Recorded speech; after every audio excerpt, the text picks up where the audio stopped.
Bienvenue sur mon podcast intitulé Un chemin vers l'âme. Dans ce podcast, je partage mes expériences de vie entre deux mondes, l'Europe et la Russie en temps de guerre, mes réflexions sur le thème de la spiritualité et de l'exploration de soi. Honoré de Balzac disait de la bureaucratie qu'elle est une machine géante animée par des nains. Si elle est géante, c'est parce qu'elle cherche à enlacer de ses bras étouffants tout ce qu'elle a vocation à contrôler, vérifier, réduire en colonnes de chiffres et de lettres. Quant à ceux qui animent ce gigantesque appareil, ceux qui lui donnent vie, ils sont souvent petits non par la taille, mais par leur vision du monde étriquée. L'appareil les façonne à son image, les fait dénuer de toute fantaisie, attachés à l'extrême au respect des formes, au point de verser souvent dans un fanatisme bureaucratique qui désempare tous ceux qui se retrouvent coincés dans les rouages de l'immense machine. Je suis de ceux qui considèrent que nos épreuves nous font grandir. Il y a quelque chose de beau et de noble à dépasser l'adversité. Carlos Castaneda parle dans ses livres de cet adversaire valable que chacun de nous doit trouver.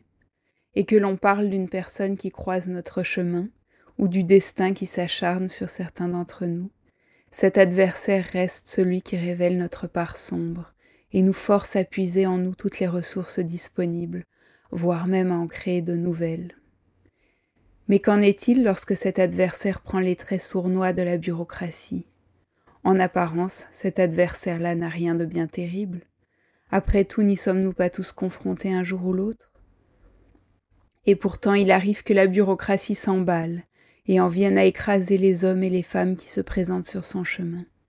Il arrive qu'elle étouffe tel un boa constricteur de ses pesants anneaux. Une erreur administrative et un homme peut soudain se retrouver à la rue.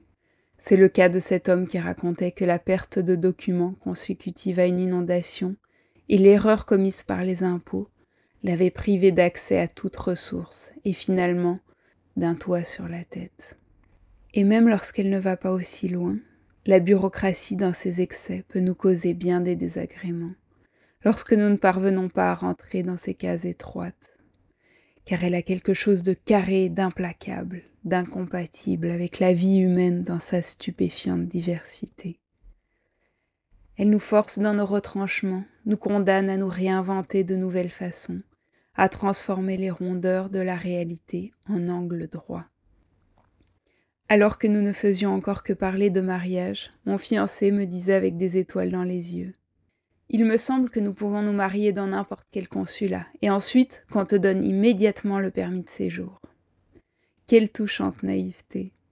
Sans doute avait-il vu l'un de ces films où l'héroïne, pour sauver son amoureux étranger d'une déportation imminente, le demandait en mariage et lui passait l'anneau au doigt le lendemain même. Clairement, le réalisateur de ce film n'avait jamais entendu parler d'apostille, et encore moins collecté la foule de documents nécessaires pour s'unir à un ressortissant étranger. Si vous n'avez jamais fait apostiller un document, c'est que vous êtes un heureux novice en matière de bureaucratie.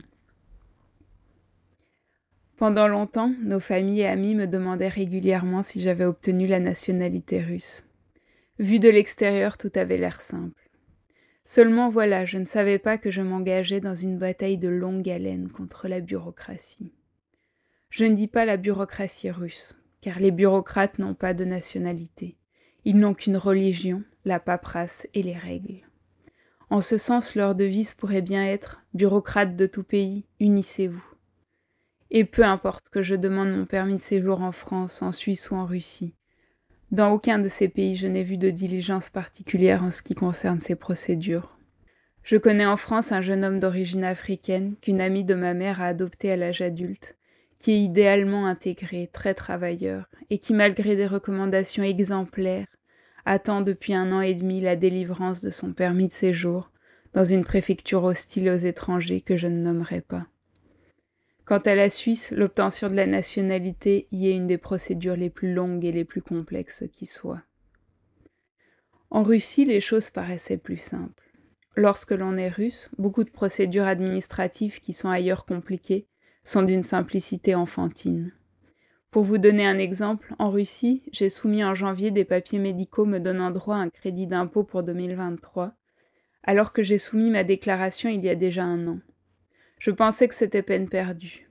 Mais j'ai eu en 1 semaine confirmation que ma demande de révision était acceptée et j'ai pu faire créditer l'argent sur mon compte presque immédiatement. Pour mettre les choses en perspective, je vous dirai que j'attends depuis 5 mois déjà le traitement d'un message aux impôts français concernant le remboursement qui doit m'être fait d'un trop perçu de 120 € sur ma déclaration d'impôt de 2022. Oui, vous avez bien entendu, 2022. Nous sommes en 2025. Le passeport russe est un sésame qui ouvre de nombreuses portes. Mais avant de l'obtenir, il faut passer par bien des épreuves, qui, lorsque l'on a déjà 2 nationalités et un passeport suisse, peut ressembler aux 9 cercles de l'enfer selon Dante. D'abord, il faut savoir que sur tous les documents russes, il faut indiquer son lieu de naissance. Or, le passeport suisse ne mentionne pas le lieu de naissance, mais le lieu d'origine. Quelle différence, me direz-vous ? Pour les Russes, c'est du pareil au même. En réalité, le lieu d'origine est l'une de ces curiosités suisses, comme la neutralité ou le service militaire dans l'armée de milice. Mon lieu d'origine est le lieu d'où est originaire ma mère, un lieu où je ne suis pas née, où je n'ai jamais vécu, mais où je suis citoyenne et que je transmettrai un jour à mes enfants. Vous voyez où je veux en venir ? Chaque fois que je fais une procédure administrative en Russie, il me faut expliquer calmement ces choses aux bureaucrates à qui j'ai affaire, et les empêcher de transformer ce lieu d'origine en un lieu de naissance. Ce n'est qu'un détail, mais symbolique de cette croisade contre la bureaucratie que je mène depuis 4 ans. Lorsque j'ai rencontré l'amour en Russie en 2020, j'étais mariée à un Suisse. Pour être ensemble, nous avons donc dû au préalable résoudre une équation, consistant à soustraire un chiffre avant d'en additionner un autre. En termes humains, cela signifiait qu'avant de nous unir, il me fallait obtenir le divorce en Suisse et le faire reconnaître en France, où j'habitais alors. C'était le temps des espoirs, ma toute première apostille, ce tampon à poser sur un document pour le rendre légal à l'étranger, qui coûte 30 € pièce et ne s'obtient que dans une administration bien précise.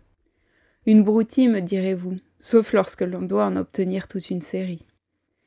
Et puis, bien sûr, il a fallu fournir une traduction certifiée conforme, la première d'une longue série.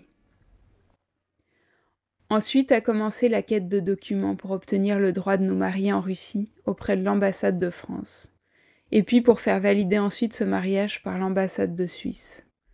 Les Français récoltaient en amont du mariage les documents originaux avec apostille, mais ne gardaient pour leur dossier que des copies certifiées conformes, tandis que les Suisses, eux, ont réclamé après la cérémonie des doubles des documents, avec apostille également, chacune coûtant, je le rappelle, 30 € et s'obtenant dans une administration à 3 heures de route de chez nous, moyennant à chaque fois 2 allers-retours pour déposer le document, puis le récupérer. Et Dieu sait s'il en fallait des documents pour prouver aux autorités suisses que mon mari était bel et bien en capacité de s'unir à moi et n'était pas polygame. Son acte de divorce à lui, une attestation concernant les dates de son premier mariage et divorce, et une déclaration devant notaire avant le mariage selon laquelle il était bien divorcé, laquelle devait être apostillée dans une autre administration que les autres documents, afin de compliquer encore un peu les choses. Il nous a donc fallu 10 mois pour nous marier après mon divorce, et encore quelques mois pour que ce mariage soit enfin enregistré en Suisse. Il va sans dire que lorsque notre fille est née, j'ai dû de nouveau courir les ambassades et obtenir des apostilles, pour qu'enfin elle acquiert ses 3 passeports, russe, français et suisse. Puis il a fallu déclarer ses nationalités étrangères auprès des autorités russes. Mais tout cela n'était encore qu'un échauffement pour le marathon qui m'attendait. Une fois mariée, je pouvais prétendre à un permis temporaire de séjour, en russe RVP. Les procédures étaient à faire dans un centre de migrants à 3 heures de route de chez moi, dans la banlieue ouest de Moscou, à Nemchinovka. Afin de me faciliter la vie, j'ai cru bon de payer la modique somme de 500 € à une firme juridique qui m'assurait qu'elle me garantissait l'obtention du RVP. En réalité, ces employés, aussi arrogants qu'incompétents, ne connaissaient rien aux procédures pour la région de Moscou et m'ont surtout fait perdre un temps précieux. Il m'a finalement fallu 6 mois et 14 allers-retours au centre des migrants de Nemchinovka pour qu'enfin, à la 4e tentative, ma demande de RVP soit enfin acceptée pour examen. Entre-temps, mon extrait de casier judiciaire français avec apostille, valable 3 mois, avait eu le temps de se périmer. Et en période de sanctions, DHL ayant fermé boutique en Russie, il m'avait fallu faire un aller-retour avec la France pour obtenir un nouveau document. Heureusement qu'en France, les apostilles sont gratuites.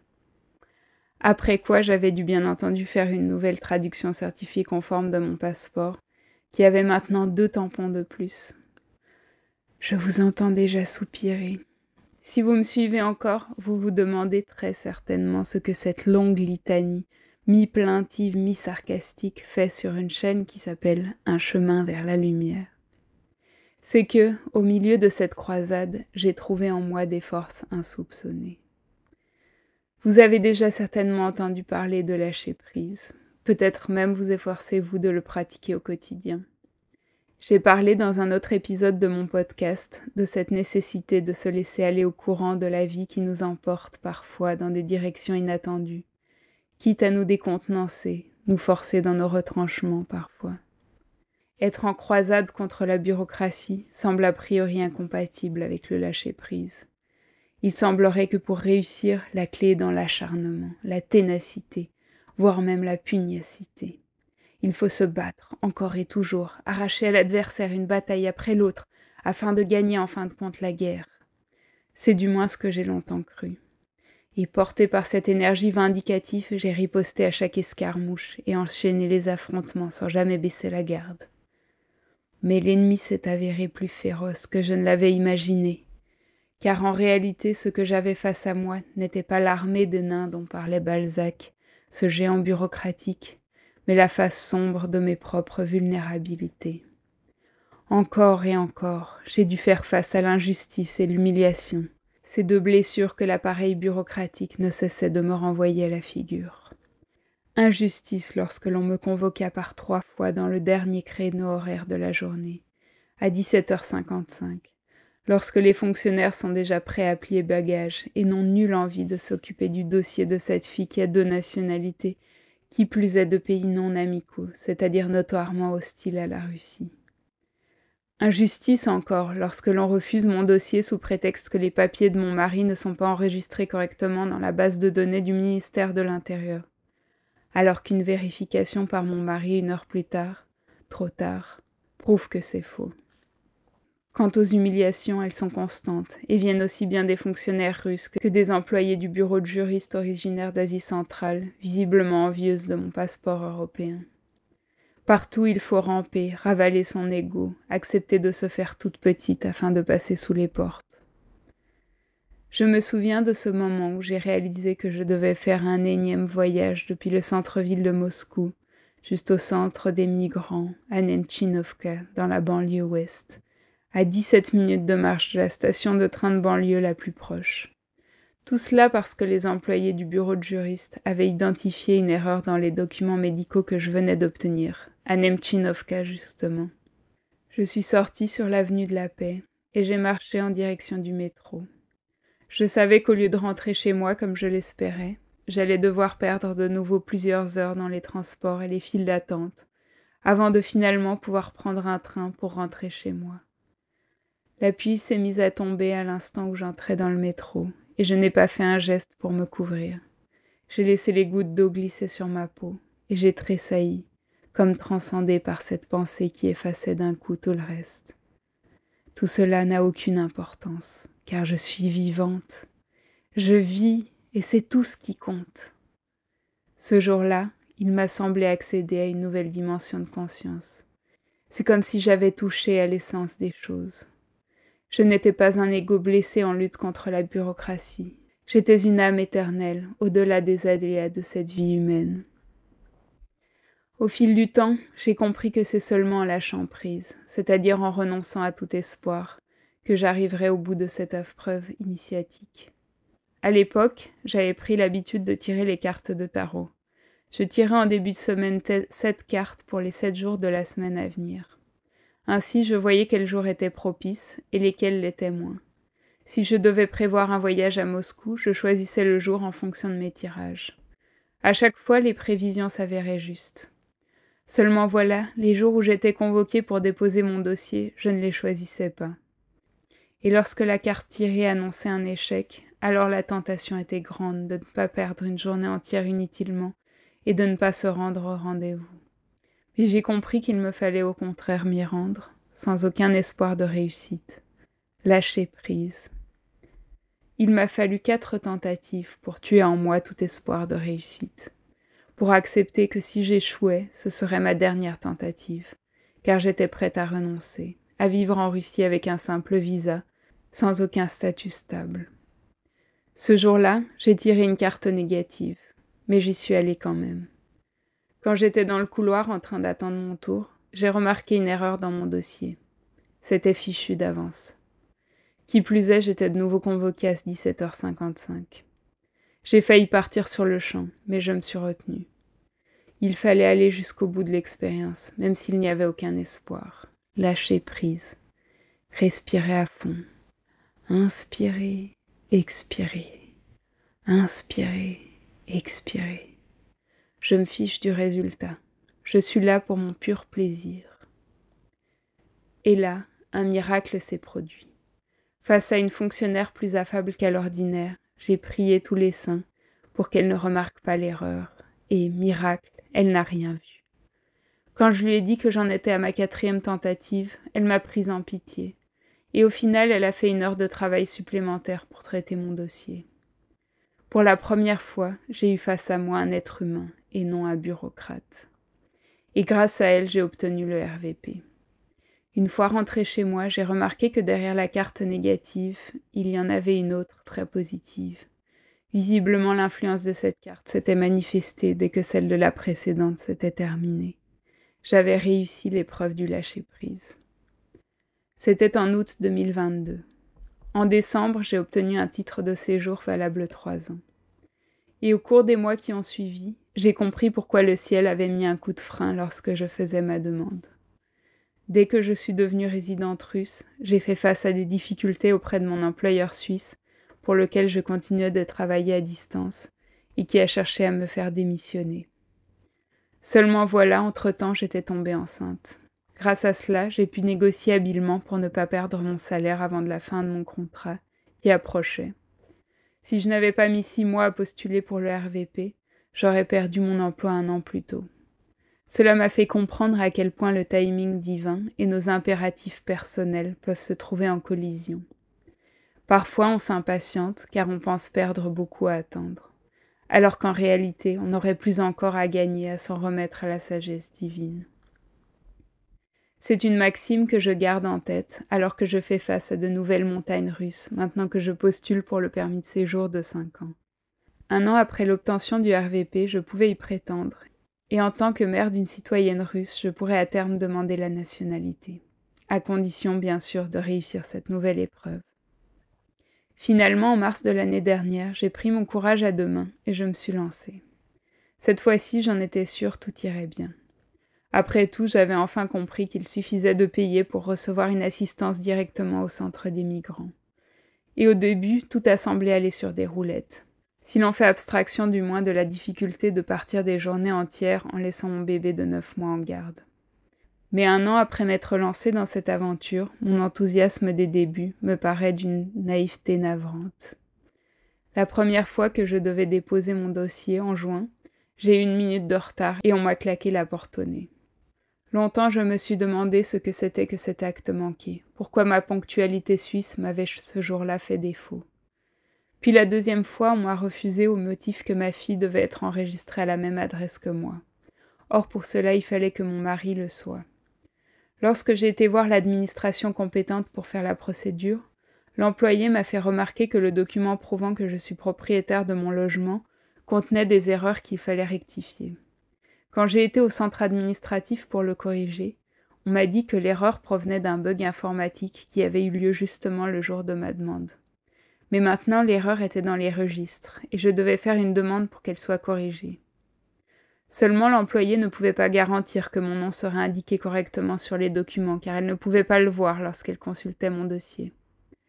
Et en effet, quand j'ai reçu le document corrigé 1 semaine plus tard, il contenait toujours une erreur concernant mon passeport. Il m'a ainsi fallu faire quelques demandes de suite, chacune prenant en moyenne 1 semaine, pour qu'enfin l'erreur soit corrigée et que je puisse faire enregistrer à mon adresse mon mari, puis ma fille. Entre-temps, mon 3e rendez-vous de soumission était passé et nous étions en septembre. À ce stade, j'ai compris qu'une fois de plus, mon timing personnel et le timing divin ne coïncidaient pas. Si j'essayais une fois de plus, le résultat risquait d'être un nouvel échec. Je sentais qu'il fallait patienter, remettre à plus tard. Je m'apprêtais à partir en voyage en France, donc ce n'était pas le moment de m'inscrire pour un nouveau dépôt. Puis à mon retour, j'ai traîné, nous étions sans nounou et je devais refaire la traduction de mon passeport. Et finalement, quand je me suis enfin rendue à Nemchinovka en décembre, quelle n'a pas été ma surprise d'apprendre qu'à présent, toute la procédure de dépôt de demande avait été déplacée en ligne sur le site des services d'État Gossuslugi. À première vue, cela paraissait un progrès colossal. Enfin, je n'aurais plus besoin de perdre une journée entière pour aller m'inscrire, de faire pendant des heures la queue dans des salles bondées, même s'il faudrait au final tout de même y aller pour déposer les documents. Mais en vérité, cette innovation n'était géniale qu'en apparence. La bureaucratie, qui a toujours eu un visage peu humain, s'est maintenant réduite à sa face la plus mécanique qui soit, la machine. Désormais, je fais face à des refus qui arrivent directement dans ma boîte mail, déjà 4 à mon actif. Et cette fois, ce n'est plus un humain qui m'explique ce que j'ai fait faux, mais un ordinateur qui se contente de me dire la section qui contient une erreur, sans plus d'explication. 1 an après le début de la procédure, j'ai dû refaire intégralement les examens médicaux nécessaires pour le permis de séjour. Et j'ai au passage tenté d'obtenir de l'aide au centre des migrants. Après tout, je leur avais payé plus de 100 € pour qu'ils m'aident à remplir les documents. Mais c'était peine perdue. Ils ne sont pas formés pour aider sur Gossuslugi. Et c'est, il faut bien le dire, le cadet de leurs soucis. Me voici donc de nouveau réduite à déployer des trésors de patience. Et je sais que la clé, comme toujours, est dans le lâcher-prise. Car quoi que je fasse, c'est le ciel qui connaît les cartes et qui décide. S'il me fait attendre, c'est qu'il doit bien y avoir une raison. Si ce que je viens de dire vous a découragé, sachez que cette croisade contre la bureaucratie est mon aventure personnelle. Je connais des gens qui ont obtenu leur papier en Russie sans problème. Mon but n'est nullement de critiquer le système russe, qui est sans doute plus efficace que le français. Après tout, j'ai obtenu mon RVP exactement 4 mois après avoir déposé ma demande. C'est très court dans le monde de la bureaucratie. Grâce au RVP, j'ai aussi obtenu le droit de me soigner gratuitement en Russie et bien sûr de travailler.